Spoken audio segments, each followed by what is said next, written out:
دلچسپ بھی ہے اور اکثر ہمارے ساتھ معاملہ پیش بھی آ جاتا ہے۔ قربانی کی نیت سے جانور خریدا گیا، جانور میں کوئی عیب آ گیا، اب کیا کریں؟ جب خریدا تھا تو عیب نہیں تھا، خریدنے کے بعد عیب آ گیا تو کیا کریں؟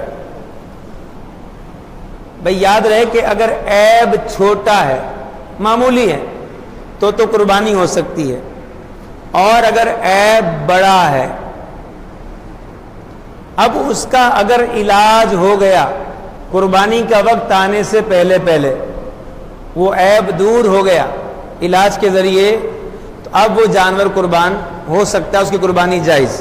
ٹھیک ہے، ایک مسئلہ یہ ہو گیا۔ ایک مسئلہ یہ ہے کہ وہ اس کا عیب دور نہیں ہوگا، ایسا زخم لگ گیا ہے، ایسا عیب پیدا ہو گیا ہے کہ وہ قربانی کے دنوں تک ٹھیک نہیں ہوگا۔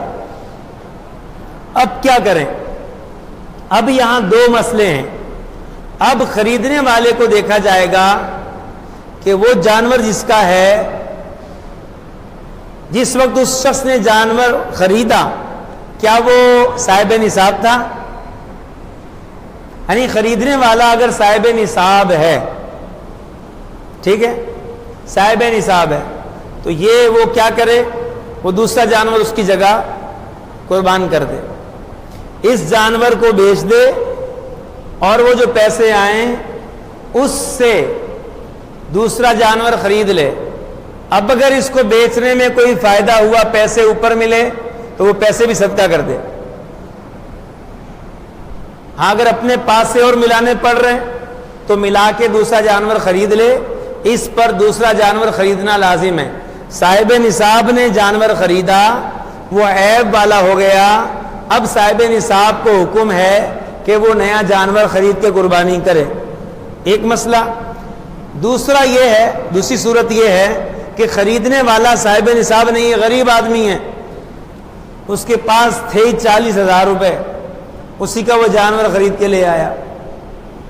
یہاں 20,000 اپنے پاس تھے، 30,000 قرضہ لے لیا، 50,000 کا جانور لے آیا، اور ہے وہ غیر صاحب نصاب، غریب ہے، فقیر ہے، شرعی فقیر۔ فقیر سے مراد مانگنے والا نہیں، شرعی فقیر کا مطلب ہوتا ہے جو صاحب نصاب نہ ہو اس کو شرعی فقیر کہا جاتا ہے۔ ٹھیک ہے، یہ بھی ذہن میں رہیں، کہیں آپ کہیں کہ آپ ہمیں فقیر کیوں کہہ رہے ہیں؟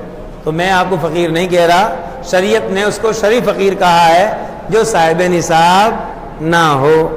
اب اگر جو صاحب نصاب نہیں ہے اس نے جانور خریدا، تو جانور خریدتے ہی اسی جانور کو ذبح کرنا اس پر واجب ہو گیا۔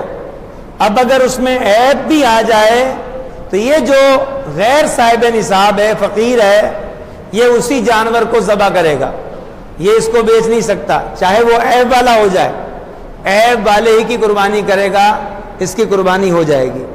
مسئلہ ذہن میں آ گیا، یہ بات سمجھ آ گئی؟ میں نے اس کو ریپیٹ کر دیا ہے۔